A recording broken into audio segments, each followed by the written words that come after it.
Bienvenue sur Africa 24 dans cette nouvelle édition du Non-Stop Info. Voici les titres de l'actualité.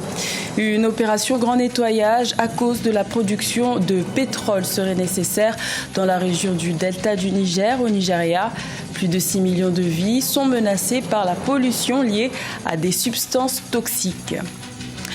L'aviculture est un domaine en plein essor au Burkina Faso, chose qui profite à un jeune ingénieur burkinabé à l'origine de la fabrication d'une couveuse artisanale, une invention qui a séduit les aviculteurs dans ce pays où l'élevage contribue à 26% aux recettes des exportations.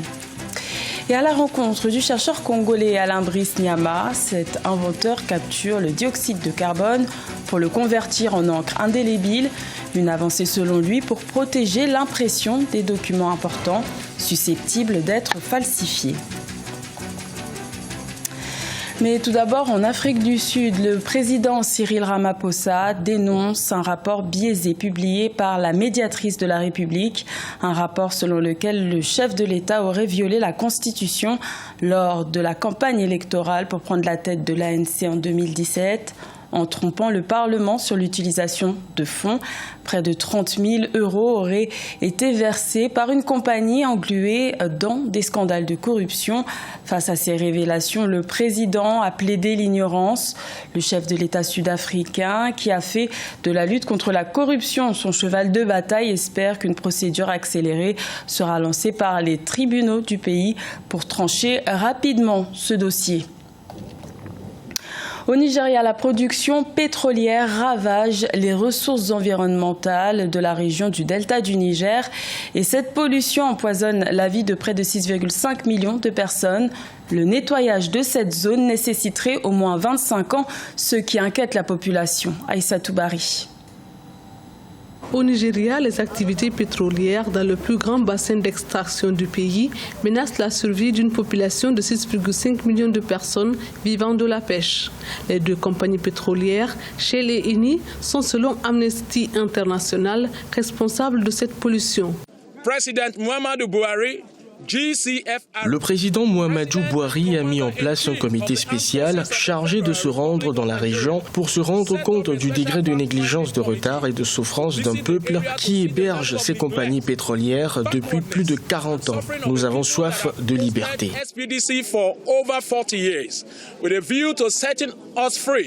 De janvier 2011 à décembre 2017, la compagnie anglo-néerlandaise Shell avait enregistré plus de 1000 fuites sur ses infrastructures, soit une perte de 17,5 millions de litres de pétrole brut. La société italienne Eni a quant à elle recensé 820 fuites, soit l'équivalent de 26 286 barils et 4,1 millions de litres de brut depuis 2014. Si vous voyez aux alentours du fleuve, les arbres et la mangrove meurent. Les poissons qui viennent sont tués par l'huile déversée par les compagnies. Même les écrevisses et les crabes, tous meurent. Les retombées de la manne pétrolière devraient mettre les habitants de la région à l'abri du besoin. Sauf que la réalité est tout autre. Privés de moyens de subsistance, les habitants multiplient les actions de protestation dans le but de se faire entendre. L'élevage est le troisième produit d'exportation du Burkina Faso et ces dernières années, l'aviculture est en plein essor, raison pour laquelle les couveuses artisanales fabriquées par un jeune ingénieur burkinabé de 29 ans rencontrent un fort succès. Reportage de notre correspondant Jean-Paul Ouedraogo. Jeune ingénieur en génie civil, Kadri Sawadogo s'est investi depuis 2016 dans la fabrication des couveuses semi-automatiques et automatiques. C'est pendant ses études en Turquie qu'il dit avoir découvert la pratique. Aujourd'hui, il se distingue par sa connaissance du domaine et met sur le marché des couveuses artisanales à des prix accessibles et de faible consommation en énergie. J'ai trouvé qu'il y avait la pratique sur place qui consistait à fabriquer les couveuses artisanalement. Donc dès lors, je me suis renseigné, je me suis formé un peu. Voilà, et une fois au Burkina Faso, j'ai fabriqué ma toute première couveuse. Voilà, le taux de succès était à 70%. Donc après ça, les voisins sollicitaient, donc j'ai fabriqué pour eux. Voilà. Et par la suite, j'ai mis un plan de vulgarisation de la couveuse. Une couveuse de 200 œufs coûte en moyenne 300 000 francs CFA, soit 10 fois plus abordable qu'une couveuse industrielle. Le prototype, fabriqué à l'échelle d'une dizaine d'enceintes par semaine, rencontre de plus en plus d'engouement auprès des jeunes aviculteurs, à l'instar de Mathieu Kouadima, qui l'expérimente à domicile. Je n'ai pas expérimenté d'autres couveuses parce que je me suis toujours dit tout ce qui vient de l'extérieur n'est pas adapté à nos conditions climatiques. Et quand cette opportunité s'est présentée, j'ai trouvé qu'il était très important de pouvoir déjà promouvoir ce qui est du matériel fait sur place ici. Face à une demande sans cesse croissante dans le secteur de l'élevage, la polyvalence de Kadri est un atout majeur pour sa jeune entreprise Mira Incubator. Il a à ce jour formé plus de 3000 aviculteurs capables de concevoir des prototypes et d'enseigner la technique. Également dans l'actualité, le virus Ebola qui sévit principalement dans l'est de la République démocratique du Congo depuis 11 mois est classé depuis le 17 juillet épidémie d'urgence sanitaire mondiale par l'Organisation mondiale de la santé. Une décision dont le président congolais Félix Tshisekedi a pris acte le 20 juillet.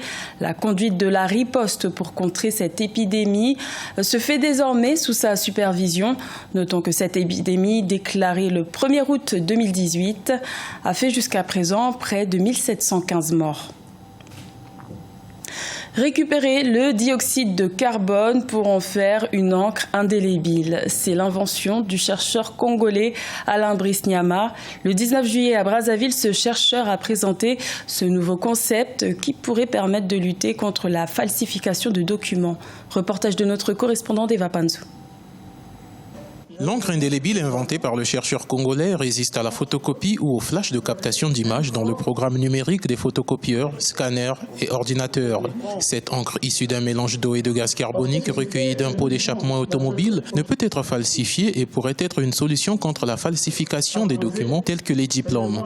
Ce que vous avez vu n'est qu'un procédé qui consiste à réduire non seulement les gaz à effet de serre portant sur le CO2, mais de convertir ce CO2-là en un corps statique, c'est-à-dire qui ne peut s'exploser, qui ne peut se dégager à l'air libre, qui ne peut s'évaporer, comme je viens encore de le dire. Ce procédé permet en effet de réduire certains gaz à effet de serre comme le gaz carbonique, ainsi que les gaz chlorofluorocarbures en matière non polluante, utiles à la société et créateurs d'emplois. C'est donc dans cette optique ambitieuse de contribuer à l'atténuation des effets de réchauffement climatique que notre compatriote, M. Alain Nyama, s'attelle à proposer des solutions qui, à n'en point douter, vont faire la fierté de la recherche congolaise et inscrire notre pays parmi les nations innovantes dans la recherche et la protection de l'environnement.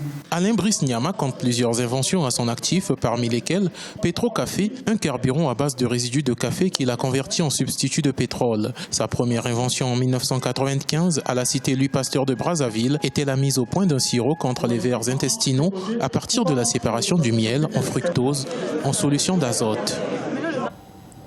L'orchestre de l'Université d'Abidjan revient sur le devant de la scène. Ce groupe mythique ivoirien des années 1980-90 s'est reconstitué avec de nouveaux membres pour sortir un nouvel album reprenant les succès du passé. Reportage de notre correspondant Olivier Conin. Se rappeler au bon souvenir des mélomanes, c'est l'ambition de l'OUA, orchestre de l'Université d'Abidjan, qui revient sur la scène musicale avec un album intitulé Reminder. Les membres de ce groupe mythique d'étudiants y revisitent les succès du temps passé comme Uprising de Ramses Kimon et Zéa Zéa de Feu Paul Dodo. Ce que nous comptons faire en tant qu'anciens, c'est justement d'apporter notre petite expérience en matière de création musicale. Puisqu'on a quand même travaillé avec de grands artistes un peu partout. Donc on va revenir avec certains titres pour montrer comment on peut enrichir justement cette musique ivoirienne. Médecins, entrepreneurs, les membres de cet orchestre exercent dans divers secteurs d'activité. Ils ont reformé le groupe pour partager avec les mélomanes et tous les anciens étudiants des années 80 et 90 le goût de la bonne musique.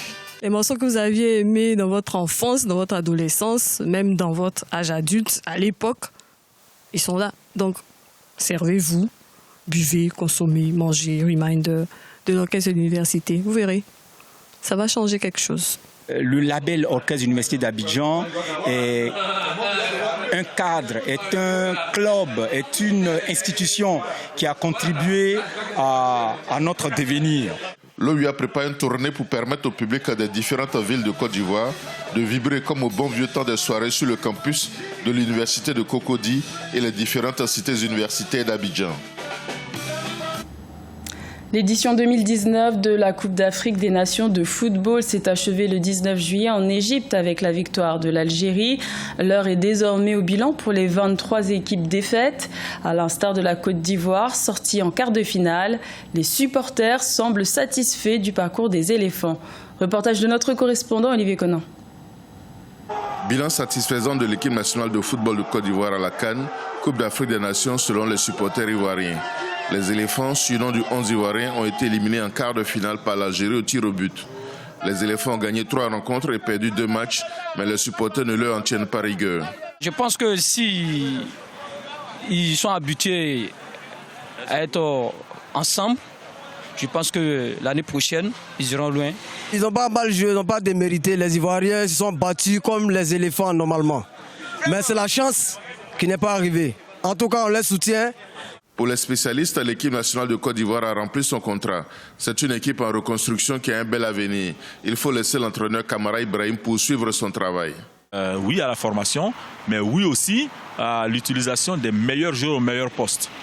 Il faut mettre les joueurs en concurrence. S'il joue en Côte d'Ivoire qu'il est très bon, il faut l'utiliser. On a vu Wolo Koulibaly de la SEC Mimosa qui a fait les 5 matchs de la CAN par rapport à des joueurs qui évoluent en Europe. Il a tenu son rôle, il a tenu sa place. Et donc le défi aujourd'hui, c'est qu'on revienne aux basiques, à la sélection des meilleurs au meilleur poste, pas seulement à la course aux binationaux. Un rappel, la Côte d'Ivoire a évolué dans le groupe D à la CAN 2019. Elle a battu l'Afrique du Sud 1-0 avant de perdre face au Maroc sur le même score. La Côte d'Ivoire a terminé les matchs de poule en dynamitant la Namibie 4-1. En 8e de finale, elle a évincé le Mali 1-0 avant de s'arrêter en quart de finale devant l'Algérie. 3 tirs au but réussis contre 4 pour les Fennecs. C'était le journal de la rédaction. Merci de l'avoir suivi. L'information continue sur Africa 24.